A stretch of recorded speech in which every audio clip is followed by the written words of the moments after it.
Hello everyone, आप सबका स्वागत है। आरआरबी एनटीपीसी 2019 का सीपीटी 1 का मैथ्स का सॉल्यूशन कर रहे हैं, जिसमें 28 दिसंबर 2020 से 22 जनवरी 2021 तक जितने भी शिफ्ट में एग्ज़ाम हुए सभी शिफ्ट के सॉल्यूशन कंप्लीट हो चुके हैं। इनके वीडियोस प्लेलिस्ट पे मिल जाएंगे। आज के क्लास में 23 जनवरी 2021 का दूसरा शिफ्ट का सॉल्यूशन करेंगे। इसका पहला शिफ्ट का सॉल्यूशन पहले ही कंप्लीट हो चुका है, इसका वीडियो भी प्लेलिस्ट पे मिल जाएगा। और इन सब का सॉल्यूशन पहले ही कंप्लीट हो चुका है। इनके वीडियोस देखने के लिए प्लेलिस्ट विजिट कर सकते हैं, लिंक नीचे डिस्क्रिप्शन में दिया हुआ है। तो शुरू करते हैं। उससे पहले चैनल पर नया है तो चैनल को सब्सक्राइब कर दीजिए। आगे बढ़ते हैं। पहला सवाल है, वरुण और अनिल के आय का अनुपात 12:13 है और उनके व्यय का अनुपात 10:13 है। यदि वरुण और अनिल क्रमशः 2100 और 1300 रुपया की बचत करते हैं तो उनकी आय ज्ञात कीजिए। ठीक है, देखिए यहाँ पर सवाल में वरुण और अनिल के आय का अनुपात दे रखा है 12:13, यानी वरुण का जो भी आय होगा वो 12 के मल्टीपल में होगा, उसी तरह अनिल का जो भी आय होगा वो 13 के मल्टीपल में होगा। ठीक है, तो हम लोग ऑप्शन में चेक करेंगे कि वरुण का आय कौन सा ऑप्शन में 12 का मल्टीपल है। तो ऑप्शन नंबर 1 अगर देखें 4550, ये 12 का मल्टीपल नहीं है। ऑप्शन नंबर 2 ये 12 का मल्टीपल है, ये 12 का मल्टीपल नहीं है, ये भी 12 का मल्टीपल नहीं है। तो एक ही ऑप्शन है हमारे पास, ये इसका आंसर हो जाएगा। अगर मान लीजिए यहाँ पर एक से ज़्यादा ऑप्शन 12 का मल्टीपल होता तो हम लोग क्या करते, 13 का मल्टीपल भी चेक कर लेते। ठीक है, और इसको सॉल्व कैसे करते हैं। यहाँ पर देखिए वरुण है और अनिल है, इनके आय का अनुपात दे रखा है 12:13 और इनके व्यय का अनुपात दे रखा है यहाँ पर 10:13। ठीक है, और ये दोनों कितना बचा रहे हैं, वरुण बचा रहे हैं 2100 और अनिल बचा रहे हैं 1300। तो यहाँ पर क्या करते हैं, क्रॉस मल्टीप्लिकेशन करके अंतर लेके इसको सॉल्व करते हैं। हम पहले भी कई बार बता चुके हैं, आप अपने से ट्राई कर सकते हैं। आगे बढ़ते हैं। कह रहा है यदि a बराबर 9, b बराबर -5, c बराबर -4 है तो a cube plus B cube plus C cube का मान ज्ञात कीजिए। ठीक है, देखिए यहाँ पर a b c का वैल्यू है, तीनों को जोड़िए तो a प्लस बी प्लस सी कितना होगा, 5 4 9। इधर माइनस में 9 हुआ, इधर प्लस का है, यानी a plus B plus C बराबर हो जाएगा 0। अगर a plus B plus C बराबर 0 रहता है तो a cube plus B cube plus C cube का वैल्यू क्या होता है, 3ab। ठीक है, तो 3 इंटू ए कितना है, 9 है, बी कितना है -5 है, सी कितना है -4। गुना करेंगे सबको, 5 के 20 और इधर 27 दूना 54, यानी कि 540 इसका आंसर आएगा प्लस में। ऑप्शन नंबर 3 इसका आंसर होगा। आगे बढ़ते हैं। एक समांतर चतुर्भुज की आसन भुजाओं का माप 4a और 3a है, इनके बीच का कोण 60 डिग्री है। तो समांतर चतुर्भुज के किसी एक विकर्ण का मान इनमें से किसके बराबर होगा। ठीक है, तो देखिए एक समांतर चतुर्भुज यहाँ पर हम बना लेते हैं और इसका भुजा दे रखा है 4a 3a। तो छोटी वाली को हम लोग लिखते हैं 3a और बड़ी वाली को 4a। ये 3a है तो ये भी 3a होगा। अब यहाँ पर देखना होगा आपको, ये जो एंगल 60 डिग्री है ये कौन सा है, ये वाला है या ये वाला है। तो ये देखिए ये होता है हमेशा अधिक कोण, तो ये वाला न्यून कोण होगा, यानी कि ये हो जाएगा 60 डिग्री। अब इसके अनुरूप देखें तो यहाँ पर विकर्ण बन रहा है, तो इसका वैल्यू निकालना है। तो मान लेते हैं इसका मान कितना है, x है, इसका लंबाई। ठीक है, तो देखिए आजू बाजू का भुजा दिया है, बीच का कोण दिया है, तो यहाँ पर हम लोग क्या लगाएंगे, कोसाइन रूल। ठीक है, तो कोसाइन रूल क्या होता है हम बताते हैं आपको, लेकिन यहाँ पर भुजा निकालना है तो डायरेक्ट हम लोग लिखेंगे x का स्क्वायर बराबर, ये x माने है इसका लंबाई, तो x का स्क्वायर बराबर आजू बाजू का स्क्वायर करके जोड़ेंगे, यानी कि 3a का स्क्वायर कितना हो जाएगा, 9a स्क्वायर प्लस 4a का स्क्वायर कितना हो जाएगा, 16a स्क्वायर, माइनस देंगे 2 इंटू पहला भुजा दूसरा भुजा, यानी कि अगल बगल का दोनों भुजा यहाँ पर गुना करके देंगे, 3a गुना 4a देंगे। उसके बाद कॉस में ये कितना है 60 डिग्री, तो कॉस 60 डिग्री का यहाँ पर वैल्यू रख सकते हैं, यानी तो ऐसे ही रख सकते हैं। ठीक है, तो यहाँ पर जोड़िए 16 9 25 a स्क्वायर हो जाएगा ये, और इधर यहाँ पर लिख देते हैं 3 चौके 12 दूना 24 a स्क्वायर, और गुना यहाँ पर कॉस 60 का मान कितना होता है, ये होता है 1/2, 2 से कटाएंगे इसको 12 बार में, यानी इधर हो गया 12a स्क्वायर, इधर 25a स्क्वायर, तो माइनस करेंगे तो ये बचेगा कितना 13a स्क्वायर। ये किसका वैल्यू आया है, ये आया है x स्क्वायर का वैल्यू। तो x का वैल्यू कितना हो जाएगा, यहाँ पर स्क्वायर हटाएंगे तो इधर रूट पड़ेगा, रूट पड़ेगा तो 13 तो अंदर ही रह जाएगा, लेकिन a स्क्वायर का वर्गमूल a आ जाएगा, यानी कि √13a इसका आंसर होगा। ऑप्शन नंबर 3 इसका सही आंसर है। ठीक है, आगे बढ़ते हैं। b द्वारा किसी कार्य को पूरा करने में लगाए गए समय के 3/4 भाग में a उसी कार्य के आधे हिस्से को पूरा करता है। यदि दोनों को मिलकर कार्य पूरा करने में 12 दिन लगते हैं तो बी को अकेले इस कार्य को पूरा करने में कितना समय लगेगा। ठीक है, देखिए यहाँ पर क्या कंडीशन दे रखा है कि बी द्वारा किसी कार्य को पूरा करने में लगाए गए समय के 3/4 भाग में ए उसी कार्य के आधे हिस्से को पूरा करता है। इसका मतलब है कि मान लीजिए कि बी का जो समय है वो कितना है, ये फ्रैक्शन के नीचे क्या दे रखा है 4, बी को 4 दिन का समय लगता है, तो ए को कितना दिन का समय लगेगा? ए को लग जाएगा 3/4। तो 4 का जब 3/4 निकालेंगे तो 3। लेकिन ये जो ए है ये 3 दिन में पूरा काम नहीं करता, वो कितना करता है? यहाँ पर क्या कर रहा है? ए उसी कार्य के आधे हिस्से को ही पूरा कर पाता है। तो ए पूरा काम को कितना दिन में करेगा? आधा हिस्सा 3 दिन में, तो पूरा काम इसका 2 गुना यानी कि 6 दिन में करेगा। ठीक है, ये हो गया क्या? ये हो गया समय का अनुपात। अब यहाँ पर आपको देखना होगा, जैसे ए है बी है, तो इनका कार्य क्षमता का अनुपात क्या होगा? इनका इन्वर्स हो जाएगा, यानी कि ए का समय है 6, तो ये बी का एफिशिएंसी हो जाएगा कितना? 6। और ए का कितना आ जाएगा? बी का समय यानी कि 4। तो इसको कटा दीजिए, 2 दूना 4, 2 तिया 6। कार्य क्षमता का अनुपात यहाँ पर निकल गया। अब देखिए दोनों को 12 दिन लगते हैं, तो टोटल वर्क यहाँ से हो जाएगा, दोनों का एफिशिएंसी जोड़िए, 3 2 5, 5 गुना 12 करेंगे। और किसके बारे में पूछ रहा है? बी के बारे में। बी का कार्य क्षमता कितना है? 3, तो 3 से डिवाइड करेंगे, 3 चौके 12, 4 गुना 5 कितना हो जाएगा? 20 दिन। तो 20 दिन इस सवाल का आंसर होगा। आगे बढ़ते हैं। यदि tan थीटा 5/12 है तो इसका मान निकालना है। देखिए tan होता है p/b, यानी 5 जो है p है और 12 है b। तो h कितना हो जाएगा? 5 12 13, 13 का ट्रिपलेट होता है, तो यहाँ पर वैल्यू रखेंगे, आंसर निकालेंगे। तो कॉस होता है क्या? p/h। b कितना है? 12, h कितना है? 13, 12/13 हो गया, प्लस 5 कॉट है, 5 देंगे, कॉट का वैल्यू क्या होता है? b/p। तो b है 12, p है 5, यानी कि ये हो जाएगा 12/5। और नीचे क्या हो जाएगा? कॉसेक h/p होता है, h है 13 और p है 5, माइनस कॉस होता है b/h, b है 12 और h कितना है? h है 13। इसको सॉल्व करना है। देखिए 5 5 तो कट ही जाएगा, 13 गुना 12 156 प्लस 12 168 हो जाएगा, और नीचे आ जाएगा कितना? 13। ठीक है, अब यहाँ देखिए नीचे वाला को करते हैं, एलसीएम आ जाएगा कितना? 65, 169 इधर हो जाएगा 60, माइनस करेंगे तो 109, तो इधर हो गया 168 गुना 65 ऊपर चला जाएगा, और इधर 13 गुना 109 कटा देंगे 5 बार में, तो 109 नीचे यहाँ पर है, यहाँ पर है, ऊपर वाला भी देख लिया, 16 पंचे 80, यानी 800 और 40, 840/109 इसका आंसर होगा। आगे बढ़ते हैं। जब इसको x-1 से विभाजित किया जाता है तो शेषफल 2p प्राप्त होता है। p का मान ज्ञात कीजिए। ठीक है, देखिए यहाँ पर इससे विभाजित किया जा रहा है, तो यहाँ पर अगर हम लोग x-1 को 0 के बराबर करेंगे तो x का मान क्या आएगा? 1 आएगा। अब ये एक जो है x का मान इसमें रखेंगे तो शेषफल निकल जाएगा, तो यहाँ पर x का वैल्यू रख रहे हैं, तो क्या आ जाएगा? 1 पर पावर 4 एक ही होगा, 1 माइनस यहाँ पर कितना हो जाएगा? p प्लस का 2 माइनस का 5 प्लस का 8। ठीक है, ये शेषफल है। अब ये जो शेषफल है यहाँ पर देखिए, शेषफल ये कितना दे रखा है? 2p, तो इसको 2p के बराबर करेंगे।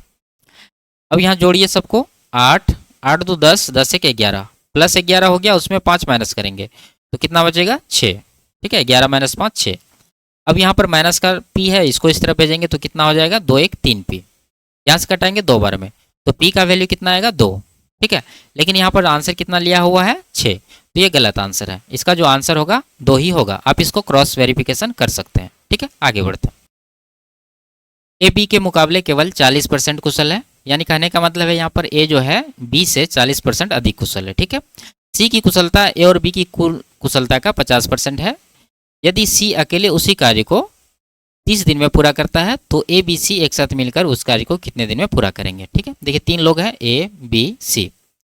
यहाँ पर दिया है कि ए जो है बी के मुकाबले केवल 40% कुशल है, तो 40% का फ्रैक्शन होता है 2/5, यानी बी 5 यूनिट काम करता है तो ए कितना करता है? 5 से 2 अधिक, टोटल 7 यूनिट। ठीक है, ये ए बी का आ गया। अब यहाँ पर आ गया है कि सी की कुशलता ए और बी की कुल कुशलता का 50% ही है, यानी ए प्लस बी यहाँ पर कितना हो रहा है? 7 5 12, 12 का 50% कितना हो जाएगा? 6। तो सी का कुशलता का क्षमता कितना आ गया? 6। ठीक है, अब यहाँ देखिए कह रहा है कि सी अकेले उसी कार्य को 30 दिन में पूरा करता है, तो टोटल वर्क यहाँ से निकलेगा। सी का कार्य क्षमता 6 है और ये इसको 30 दिन लगता है, 30 से गुना कर देंगे, ये हो गया टोटल वर्क। अब पूछ रहा है ए बी सी एक साथ मिलकर उस कार्य को कितने दिन में पूरा करेंगे?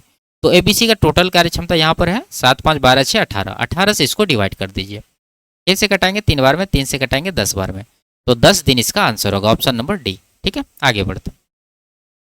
इसका मान निकालना है। देखिए यहाँ पर आधार बराबर है तो पावर को क्या करते हैं हम लोग? जोड़ देते हैं, तो ऊपर हो जाएगा कितना? 225 पर पावर 0.5 और नीचे कितना हो जाएगा? 225 पर पावर 6 4 10, यानी कि 1 हो जाएगा। ठीक है, अब यहाँ देखिए बट्टे में यानी कि भाग में है तो पावर को क्या करते हैं? माइनस कर देते हैं, तो यहाँ पर हो जाएगा 225 पर पावर 0.5 में 1 माइनस करेंगे तो माइनस का 0.5 आएगा। ठीक है, अब यहाँ 225 को लिख दीजिए आप, 15 का स्क्वायर है ये, और 0.5 को आप क्या लिख सकते हैं, 1/2, और माइनस है तो माइनस भी देंगे, माइनस का 1/2 हो जाएगा, 2 कट जाएगा, यानी 15 पर पावर -1 है। तो पावर माइनस में रहता है तो ये इन्वर्स हो जाता है, रेसिप्रोकल हो जाता है, यानी कि 1/15 हो जाएगा ये।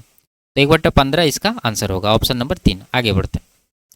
एक गणितीय प्रश्न को हल करते समय अतुल ने प्रारंभिक संख्या का वर्ग किया, फिर उसमें 15 घटा दिया, और प्रतुल ने पहले प्रारंभिक संख्या में 15 घटाया, फिर उसके अंतर का वर्ग किया। यदि दोनों को समान उत्तर प्राप्त हुआ तो प्रारंभिक संख्या ज्ञात कीजिए। ठीक है, देखिए अतुल ने क्या किया है, प्रारंभिक संख्या का वर्ग किया। मान लेते हैं कि प्रारंभिक संख्या जो है x है, तो x का वर्ग करेंगे तो x² होगा, उसमें 15 घटाएंगे। और यहाँ पर प्रतुल ने क्या किया है कि पहले 15 घटा दिया, यानी कि x - 15 कर दिया, फिर इसका स्क्वायर किया है, और ये दोनों बराबर है, ऐसा सवाल में कह रहा है। तो इसको सॉल्व करके x का वैल्यू निकालना है। तो ये x² - 15 ही है, और इधर x का स्क्वायर और प्लस का 225 हो जाएगा, और माइनस का 30x। ठीक है, a - b का होल स्क्वायर पे इसको खोल दिए, तो ये दोनों तो कट ही जाएगा, और -30x को इस तरफ लाएंगे तो 30x प्लस में हो जाएगा, ये 15 को इधर ले जाएंगे तो जुट जाएगा, ये हो जाएगा 240। घटा दीजिए इसको, 30 से कटाएंगे 8 बार में, तो x का वैल्यू क्या आ गया, 8। ऑप्शन नंबर 1 इसका आंसर होगा। आगे बढ़ते हैं, इसको हल करना। ठीक है, तो 3 बट्टा ये नीचे वाला का वर्गमूल कितना होगा, नीचे का हो जाएगा 0.03, प्लस है प्लस देंगे, ऊपर 4 है, इसका वर्गमूल कितना होगा 0.04। ठीक है, अब यहाँ देखिए पॉइंट हटा के 100 लगा दीजिए, इधर भी पॉइंट हटा के 100 लगा दीजिए, और 4 4 काट दीजिए, इधर भी 3 3 काट दीजिए, बचा क्या यहाँ पर 100 और यहाँ पर भी 100, दोनों को जोड़ेंगे तो 200 इसका आंसर आएगा, ऑप्शन नंबर 2। आगे बढ़ते हैं। दो प्राकृतिक संख्याओं का अनुपात 6:8 है और उनका गुणनफल 768 है, उनमें से छोटी संख्या ज्ञात कीजिए। ठीक है, तो यहाँ पर निकालते हैं। मान लेते हैं कि पहली संख्या क्या है 6x, दूसरी संख्या 8x, दोनों का गुणनफल कितना हो जाएगा, आप लिख दीजिए 6x गुना 8x बराबर 768। तो 8 से कटाएंगे 8 9 72, और 8 6 के 48, 6 से कटाएंगे 16 6 के 96, तो x का वैल्यू यहाँ से कितना आएगा 4। छोटी संख्या पूछ रहा है तो छोटी संख्या क्या माना है 6x, तो 6x का वैल्यू क्या होगा 6 गुना 4 24, ऑप्शन नंबर डी। आगे बढ़ते हैं। यदि एक घन का पृष्ठीय क्षेत्रफल 1014 मीटर स्क्वायर है तो इसका आयतन ज्ञात कीजिए। ठीक है, तो देखिए यहाँ पर घन का पृष्ठीय क्षेत्रफल ये दे रखा है, तो क्या होता है फॉर्मूला 6a², जो कि है 1014। 6 से कटाएंगे इसको, 6 का 6, 6 के 36, 6 9 54, तो यहाँ से a का वैल्यू कितना आएगा 169 का वर्गमूल 13। इसका आयतन निकालना है तो 13 का क्यूब करना पड़ेगा। ठीक है, आयतन का फॉर्मूला क्या होता है a का क्यूब, 13 का क्यूब कितना होता है 2197। ठीक है, आपको याद रहना चाहिए। आगे बढ़ते हैं। एक चोर 3 PM पर एक कार से एक बैग चोरी करके 50 किलोमीटर प्रति घंटा की चाल से गाड़ी चलाते हुए भागता है। यदि 4 PM पर चोर की स्थिति का पता चल जाता है और उसका मालिक अपनी कार से 70 किलोमीटर प्रति घंटा की चाल से उसका पीछा करता है, तो वह चोर को कब पकड़ लेगा। ठीक है, तो देखिए यहाँ पर 3 बजे चोर चोरी करके भागना शुरू किया और 4 बजे चोर के बारे में पता चल गया, तो इस बीच में जब गैप देखेंगे हम लोग तो 1 घंटा का गैप है। तो चोर 1 घंटा में कितना भागा होगा, उसका स्पीड है 50 किलोमीटर प्रति घंटा, तो 1 घंटा में 50 किलोमीटर गया होगा। ठीक है, तो चोर एक घंटा में 50 किलोमीटर आगे भाग चुका है। अब देखिए यहाँ पर इसके मालिक को पता चल जाता है, अब मालिक भी 70 के स्पीड से उसका पीछा करता है, तो जब मालिक चोर का पीछा करेगा तो चोर भी भागेगा और उसके पीछे मालिक भी भागेगा, तो टोटल जो इसका स्पीड होगा रिलेटिव स्पीड वो कितना हो जाएगा 70 - 50, यानी कि 20 किलोमीटर प्रति घंटा के चाल से ही उसका पीछा वो कर पाएगा 1 घंटा में। तो टोटल जो दूरी है चोर से अभी ये मालिक कितना दूर है 50 किलोमीटर, और इस स्पीड से उसको कवर करेगा तो कितना टाइम लगेगा, 20 से इसको डिवाइड करेंगे तो आएगा 2.5 आवर्स, यानी 2.5 घंटा लगेगा। तो 4 बजे के 2.5 घंटे बाद वो चोर को पकड़ लेगा, तो कितना बच जाएगा 4 2 6 और आधा घंटा, यानी कि 6:30 बजे इसको पकड़ेगा। ऑप्शन नंबर सी इसका आंसर होगा। ठीक है, आगे बढ़ते हैं।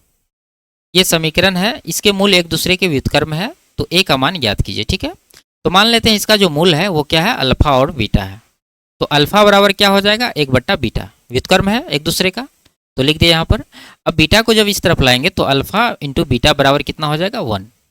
ठीक है, अब देखिए यहाँ पर अगर समीकरण में हम लोग देखें, जब अल्फा बीटा का मान यहाँ से निकालेंगे तो क्या आएगा c/a फॉर्मूला होता है निकालने का, तो c यहाँ पर देखिए अल्फा बीटा बराबर 1 है, तो 1 बराबर हो जाएगा c/a। c का वैल्यू है माइनस का ए देंगे, बट्टा a का मान कितना होगा, ये x² का जो गुणांक होता है वही a का मान होता है, यानी कि 3, तो यहाँ से a का वैल्यू कितना आ जाएगा -3। यही पूछ रहा है, तो ऑप्शन नंबर 2 इसका आंसर होगा। ठीक है, आगे बढ़ते हैं। शिव कुमार और दिलीप कुमार की वर्तमान आयु का अनुपात 9:10 है। 11 वर्ष बाद यह अनुपात 10:11 हो जाएगा। शिव कुमार और दिलीप कुमार की वर्तमान आयु का अनुपात ज्ञात कीजिए। ठीक है, तो यहाँ पर ऑप्शन से नहीं होने वाला है क्योंकि एक से अधिक ऑप्शन 9 का मल्टीपल है। तो देखेंगे यहाँ पर सॉल्व करके, शिव कुमार को S लिखते हैं, दिलीप कुमार को D लिखते हैं। आयु का अनुपात है 9:10 और 11 वर्ष जो बाद हो जाएगा अनुपात वो क्या हो जाएगा 10:11। गैप कितना का है 11 वर्ष, यहाँ दे दीजिए 11 दोनों में। यहाँ पर क्रॉस मल्टीप्लीकेशन करके अंतर लीजिए, 10 दाई 100, 11 9 99, 1 यूनिट का अंतर आ रहा है। यहाँ पर कितना आएगा, यहाँ पर जब गुना करके अंतर लेंगे तो 11 का अंतर आएगा। 1 यूनिट का वैल्यू कितना आया 11। अब शिव कुमार का कितना होगा, यहाँ पर देखिए 1 का 11 है तो 9 का 99 हो जाएगा और 10 का कितना हो जाएगा 110। तो 99 110 ऑप्शन नंबर डी में है, ये इसका आंसर हो जाएगा। आगे बढ़ते हैं। एक भिन्न के अंश में 20% की वृद्धि और हर में 50% की कमी की जाती है। यदि परिणाम स्वरूप प्राप्त भिन्न 5/6 के बराबर है तो मूल भिन्न ज्ञात कीजिए। मान लेते हैं कि मूल भिन्न क्या है x/y है। अब परिवर्तन हम लोग क्या कर रहे हैं, अंश में 20% बढ़ा रहे हैं तो अंश कितना हो जाएगा 120% और हर को 50% कम कर रहे हैं तो हर हो जाएगा कितना 50%। ठीक है, 100% पर हम लोग निकालते हैं, उससे जितना कम या वृद्धि होता है उसके अनुसार यहाँ पर लिखते हैं। और ये जो है 5/6 के बराबर है, कर दिए। 0 0 तो कट ही जाएगा। अब यहाँ से x/y क्या आएगा, ये 5 उधर गुना हो जाएगा 25 और 12 इधर गुना हो जाएगा 72, तो 25/72 इसका आंसर होगा, ऑप्शन नंबर डी। आगे बढ़ते हैं, इसको सॉल्व करना। ठीक है, देखिए 289 3 बार है, 111 3 बार है, तो अगर इसको हम लोग a मानेंगे और 111 को b मानेंगे तो यहाँ पर देखिए 3 बार है तो a का क्यूब हो जाएगा, यहाँ पर भी 3 बार है तो b का क्यूब हो जाएगा, यानी ऊपर बन रहा है a का क्यूब प्लस b का क्यूब और नीचे क्या बन रहा है a का स्क्वायर माइनस AB प्लस का B स्क्वायर। ठीक है, तो a cube plus b cube का फॉर्मूला होता है a plus B into A square minus AB plus का B स्क्वायर। ऊपर हो गया और नीचे ये है तो लिख देते हैं एक बार। ठीक है, तो देखिए यहाँ पर नीचे और ये ऊपर वाला कट जाएगा, बचेगा क्या हमारे पास a प्लस बी, यानी दोनों को जोड़ के आंसर देना है। तो 289 प्लस 111 करेंगे तो कितना आ जाएगा 400, ऑप्शन नंबर 1 इसका आंसर है। आगे बढ़ते हैं। रविकांत 12.5 किलोमीटर प्रति घंटा की चाल से साइकिल चलाता है और 3 किलोमीटर प्रति घंटा की चाल से पैदल चलता है। साइकिल और पैदल दोनों द्वारा 40 किलोमीटर दूरी तय करने में रविकांत को 7 घंटे लगे। उसने कितने घंटे साइकिल चलाई। ठीक है, तो इसको एलिगेशन से बनाएंगे। देखिए साइकिल को सी लिखते हैं, पैदल को फुट लिखते हैं। ठीक है, तो साइकिल का जो स्पीड है वो कितना है 12.5 किलोमीटर और साइकिल पैदल कितना है 3, और इनका जो दोनों का है वो कितना है 40 किलोमीटर 7 घंटा में जा रहा है, तो इसका स्पीड कितना हो जाएगा 40/7। ठीक है, दूरी को समय से डिवाइड करेंगे। अब यहाँ देखिए जब चाल पर हम लोग एलिगेशन लगाते हैं तो क्या निकल के आता है टाइम, तो यहाँ पर लगा दें, लेकिन यहाँ फ्रैक्शन है तो फ्रैक्शन को हटाने के लिए आप यहाँ पर फ्रैक्शन के नीचे क्या है 7, तो 7 से गुना कर दीजिए। जब पूरा में 7 से गुना करेंगे तो ये कितना बनेगा, ये बन जाएगा आपको 12×7 = 84 और 3 87.5 और ये कितना बनेगा 7 21 और ये बीच वाला 7 7 कट ही जाएगा, बचेगा क्या 40। अब यहाँ पर एलिगेशन लगाइए, 21 40 का अंतर 19। ठीक है, और इधर कितना बन जाएगा, इधर बन जाएगा 47.5। अब ये जो आया है ये किसका रेशियो है टाइम का, तो इसको कटा लेते हैं। देखिए पॉइंट हटा के 0 लगा दीजिए।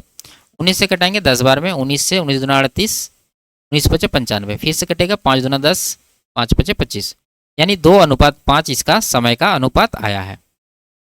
जबकि यहाँ इसको टोटल समय भी लग रहा है 7 घंटा, तो 2 5 7 जोड़ के हो रहा है 7 = 7, तो इसका मतलब ये साइकिल पर 2 घंटा लगा है और पैदल इसको कितना लगा है 5 घंटा, तो साइकिल का पूछ रहा 2 घंटा आंसर हो जाएगा। आगे बढ़ते हैं।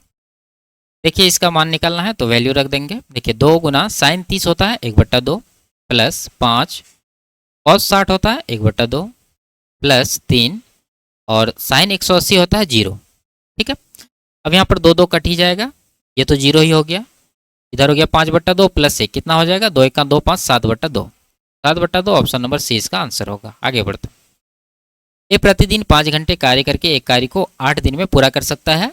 बी प्रतिदिन 6 घंटे कार्य करके उसी कार्य को 10 दिन में पूरा कर सकता है। वे दोनों एक साथ मिलकर प्रतिदिन 8 घंटे कार्य करते हुए उसी कार्य को कितने समय में पूरा करेंगे। ठीक है, देखिए ये अलग टाइप का सवाल है। प्रतिदिन का घंटा दिया होगा कि 1 घंटा में वो कितना काम कर रहा है, तो देखिए इस तरह का सवाल जब रहता है तो ए का एक दिन का काम कितना हो जाता है, 1 बट्टा इन दोनों का गुणनफल यानी 8 पंजे 40। और बी का कितना हो जाएगा, बी का हो जाएगा इसी तरह से 6 गुना 10 यानी कि 1/60। अब जब ए प्लस बी का एक दिन का काम निकालेंगे आप तो कितना आएगा, 1/40 प्लस 1/60।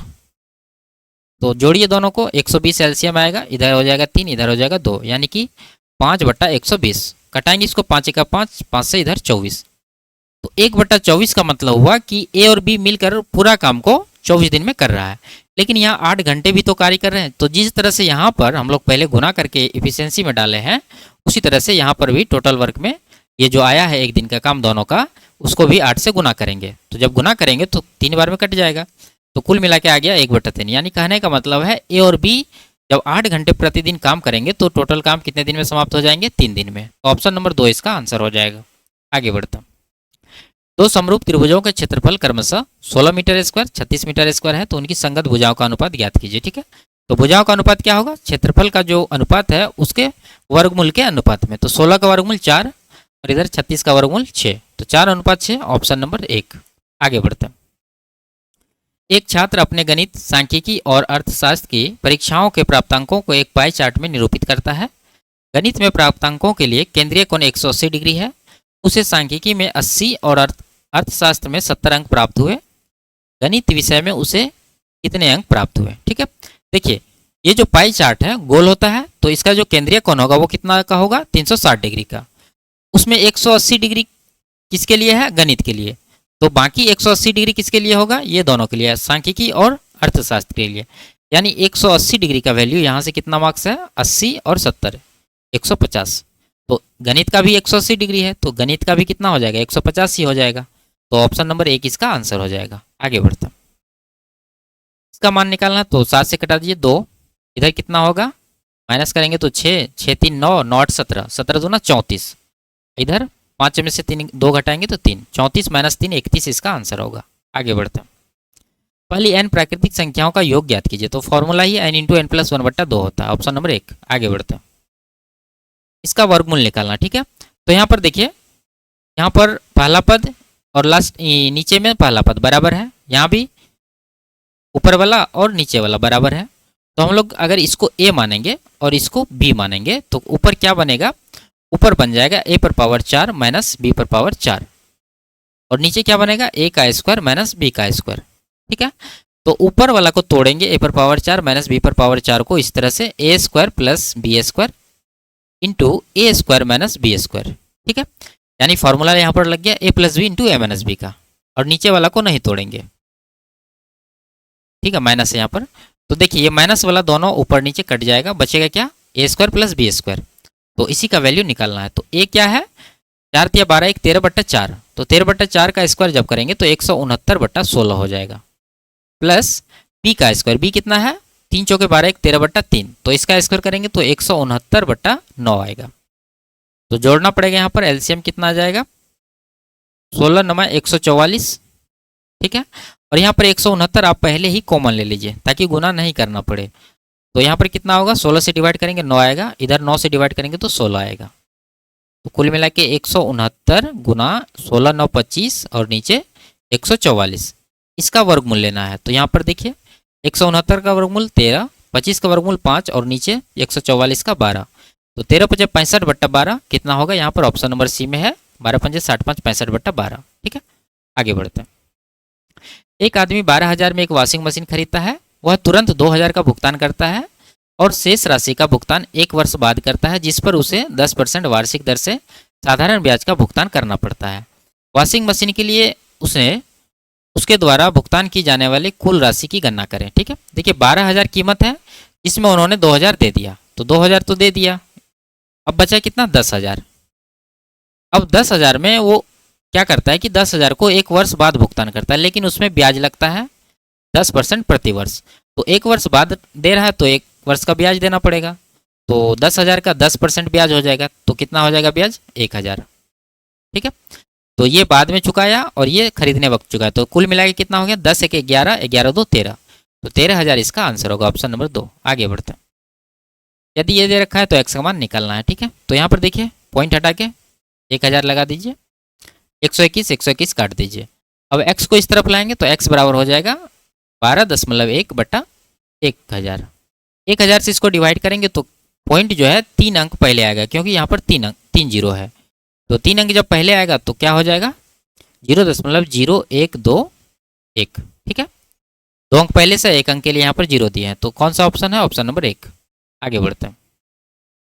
कह रहा 6 घंटे 3 दिन के अनुपात को सरलतम रूप में व्यक्त करिए। तो 6 घंटा है, ठीक है, और इधर 3 दिन को आप लिख सकते हैं घंटा में कैसे, 3 गुना 24। एक दिन में 24 घंटा काउंट किया जाता है। 6 से कटाएंगे 4 बार में, तो 1:12, तो 1/12 इसका आंसर होगा। आगे बढ़ते हैं। 30 रुपया में 50 की दर पर आम बेचने पर एक व्यक्ति को 10% की हानि होती है। 20% का लाभ प्राप्त करने के लिए उसे 28 रुपया में कितने आम बेचने चाहिए। ठीक है, देखिए यहाँ पर 30 रुपया में 50 की दर से आम बेच रहा है, तो एक आम का विक्रय मूल्य कितना हो जाएगा, 30 रुपया को 50 से डिवाइड करेंगे। ठीक है, आपको ध्यान रखना है कि रुपया जो है हमेशा ऊपर देंगे। तो ये जो है ये क्या है, यहाँ पर इस रेट से जब बेचता है तो 10% का हानि होता है। कहने का मतलब ये जो है ये 90% का ही वैल्यू है। अब इसको चाहिए 20% का लाभ, तो 20% का लाभ चाहिए तो 120% में बेचेगा आम। तो यहाँ पर दे देते हैं 120%। तो ये जो आएगा कैलकुलेट करके ये क्या आएगा, ये आएगा नया विक्रय मूल्य यानी न्यू एसपी। ठीक है, तो कैलकुलेट कर लेते हैं। 30 से कटाएंगे 3 बार में, 30 से कटाएंगे 4 बार में, इधर 0 0 काट दीजिए, 3 3 काट दीजिए, तो 4/5 आएगा नया विक्रय मूल्य एक आम का। तो 28 रुपया में पूछ रहा है कितना आम बेचेगा, तो 28 को 4/5 से डिवाइड कर देते हैं। तो 4 से कटाएंगे 7 बार में, 7 गुना 5 कितना हो जाएगा 35 आम। ऑप्शन नंबर डी इसका आंसर होगा। आगे बढ़ते हैं।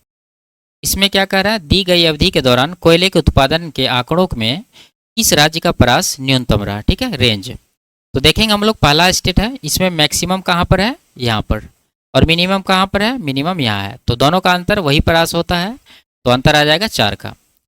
दूसरा स्टेट का देखते हैं, तो मैक्सिमम यहाँ 168 है, मिनिमम 145 है, तो अंतर कितना का है यहाँ पर है 23 का अंतर। ठीक है, और सी का देखेंगे तो ये कितना आ जाएगा, मैक्सिमम है 185, मिनिमम है 78, तो 7 का यहाँ पर अंतर है। और यहाँ देखेंगे डी स्टेट में तो 86 मैक्सिमम है, मिनिमम 74 है, तो यहाँ पर 12 का परास आ रहा है। तो मैं मिनिमम वाला कौन सा स्टेट हो जाएगा, ए। ठीक है, तो ए किस ऑप्शन में है, पहला ऑप्शन में, तो ये इसका आंसर हो जाएगा। आगे बढ़ते हैं। इसमें क्या कह रहा है, निम्न में से किस वर्ष कोयले के कुल उत्पादन में राज्य सी का उत्पादन हिस्सेदारी के आंकड़ों का प्रतिशत सर्वाधिक रहा। ठीक है, तो देखेंगे यहाँ पर 2014 तो ऑप्शन में नहीं है, तो इसको हम लोग नहीं देखेंगे, 2015 से देखेंगे। सी का है यहाँ पर कितना 180, और टोटल जोड़ के यहाँ देंगे नीचे 8 16 24 24 18 42 42 7 49 49 1 50, यानी 500 और 9 509 हो जाएगा यहाँ पर। ठीक है, उसी तरह से सबको जोड़ेंगे, टोटल यहाँ पर हो जाएगा ये 512, और यहाँ हो जाएगा कितना, ये हो जाएगा 503, ये हो जाएगा 489। अब देखिए 2016 में 181 है और टोटल है 512, और यहाँ पर 2017 में कितना है, 2017 में सी है 182 और टोटल है 503, और 2018 में सी है 185 और टोटल है 489। ठीक है, अब यहाँ पर जब देखें तो सबसे बड़ा यहाँ पर फ्रैक्शन कौन सा होगा, जो होगा वही आंसर होगा। तो ऊपर में लगभग वैल्यू लगभग बराबर है, नीचे देखेंगे तो यहाँ पर देखिए 509 512 503 489 यहाँ पर मिनिमम है, तो जहाँ मिनिमम है वो फ्रैक्शन बड़ा हो जाएगा, क्योंकि ऊपर का वैल्यू लगभग बराबर ही है। तो यही इसका आंसर होगा। ये किसका था, 2018 का, तो ये इसका आंसर है। नहीं तो आप इसको 100% से गुना करके कटा के निकाल सकते हैं। आगे बढ़ते हैं। दी गई 5 वर्षों की अवधि के दौरान संपूर्ण कोयले के उत्पादन में इस राज्य के योगदान में एक बार भी गिरावट दर्ज नहीं की गई है। ठीक है, तो देखेंगे यहाँ पर कहाँ पर गिरावट नहीं है, यहाँ पर देखिए यहाँ पर गिरावट हो गया, तो ये आंसर नहीं होगा। दूसरा देखेंगे बी का, यहाँ पर 68 से 64 हुआ, ये भी गिर गया। यहाँ पर 78 80 81 82 85, यहाँ पर देखिए कहीं पर भी सी में गिरावट नहीं है, तो सी जो है इसका आंसर हो जाएगा। ऑप्शन नंबर 1 में है सी, तो ये इसका आंसर है। आगे बढ़ते हैं। देखिए इसको सॉल्व करना है, यहाँ पर 0 0 काट दीजिए, इधर कितना हो गया, गुना करके 15 6 के 90 यानी 9000 हो जाएगा। 9000 माइनस में 8000 प्लस में, जब इसको घटाएंगे तो माइनस का 1000 आएगा। ठीक है, उसमें 20 जोड़ देना है, तो टोटल जब करेंगे कैलकुलेट तो कितना आएगा, माइनस का 980। ठीक है, आगे बढ़ते हैं। तो ये लास्ट सवाल था। वीडियो आपको कैसी लगी कमेंट में जरूर बताइए। अच्छी लगी तो वीडियो को लाइक और चैनल को सब्सक्राइब कर दीजिए। फिर मिलते हैं अगले क्लास में, तब तक के लिए बाय बाय, टेक केयर।